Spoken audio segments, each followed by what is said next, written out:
Gardeners love to brag about how early they get ripe peppers each year. But here's the secret most folks never discover. Those early peppers are still baby plants trying to build roots while also being asked to produce fruit. It's a struggle. And that's exactly why so many pepper plants stall, drop flowers, or give sad first harvests. Meanwhile, a small group of gardeners, the ones who quietly overwinter their pepper plants, start spring with fully mature root systems. Their plants don't waste time growing up. They wake up already adults, ready to fruit faster, longer, and heavier than anything grown from a fresh seedling. If you've ever felt frustrated watching your peppers take forever to produce, or if you're tired of your season ending just when plants are finally hitting their stride, this is your turning point. Overwintering peppers takes a little planning, but the payoff at harvest time is massive. You're about to learn how to keep your favorite plants alive through winter dormancy and kick them into overdrive as soon as warm weather returns. Let's make your next pepper season the biggest one yet. Overwintering works because peppers are, well, perennials in disguise. We tend to think of peppers as annuals because frost kills them in most temperate climates. But in nature, peppers are actually perennial shrubs. They can live for years, even decades, if temperatures stay warm. When winter arrives, peppers don't really want to die. They simply shut down and wait, just hoping for better weather. When you save a pepper plant from freezing, you're giving it the chance to behave like it's truly meant to. The roots get stronger year after year, the base woodifies and channels sap efficiently. And when those warm days return, overwintered peppers start flowering before your seedlings even know what season it is. The selection step matters because, well, not every plant deserves a second year. Before you protect everything in your garden, be strategic. Choose only the strongest, best-performing pepper plants. Look for those that resisted pests, held up through heat, and produced abundant fruit with great flavor. You're cloning performance through survival.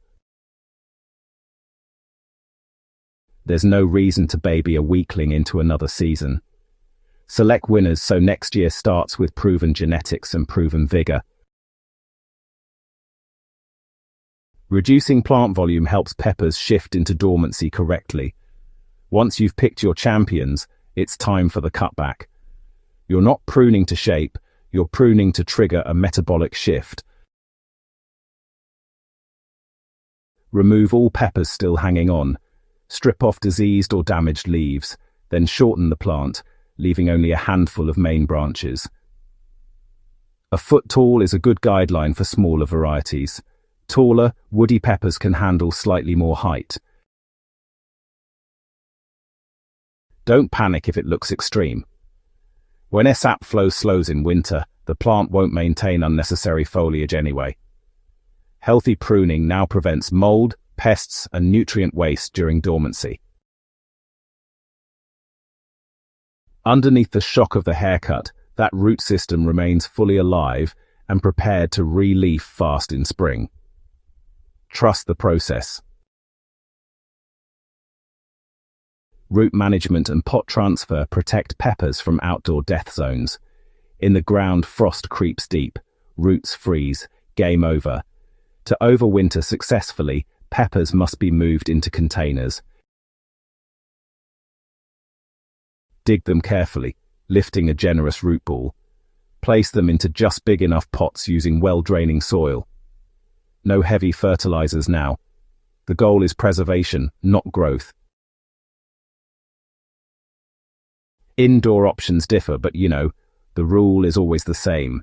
No freezing and no scorching. Basements with dim natural light, enclosed porches that stay cool but frost-free, and sheltered garages with a window all work. Aim for temperatures between 45 and 65 degrees Fahrenheit or 7 to 18 degrees Celsius. Too warm and the plant refuses to sleep. Too cold and it shuts down permanently. Water becomes medicine, and too much becomes poison. Winter watering is minimal. Pepper roots in dormancy absolutely hate sitting in wet soil. Too much moisture breeds rot fast. When the top of the pot dries completely, give just enough water to keep roots from shriveling. Think of it as a long-term hydration drip rather than a drink. Once or twice a month may be enough depending on temperature and container size. Fresh air circulation matters too. Leaf loss isn't failure, it's the expected state of dormancy. Don't worry if your pepper drops every last leaf. Dormant is not dead. The plant is conserving resources. You can test viability by lightly scratching a stem with your fingernail. As the days lengthen and temperatures rise again, gradually reintroduce the plant to warmth and brighter light. If you rush it into full sun immediately, leaves scorch. Lift humidity and nutrition slowly. New buds will pop from nodes along the branches. Now is also the time to repot into fresh soil if needed, with a balanced, slow-release fertilizer. If you see multiple strong shoots emerging low on the stems, choose 2 or 3 and remove extras. That focus strengthens the base and boosts fruiting power later in the season. By midsummer, the difference becomes undeniable. Overwintered peppers fruit earlier, set more clusters at once, and keep pushing until season's end. Because roots are already established, they don't pause production during heat waves or windy setbacks. Their woodier stems handle weight without flopping, and their immune resilience improves with age. So, long story short, the harvest you wished for all these years finally shows up.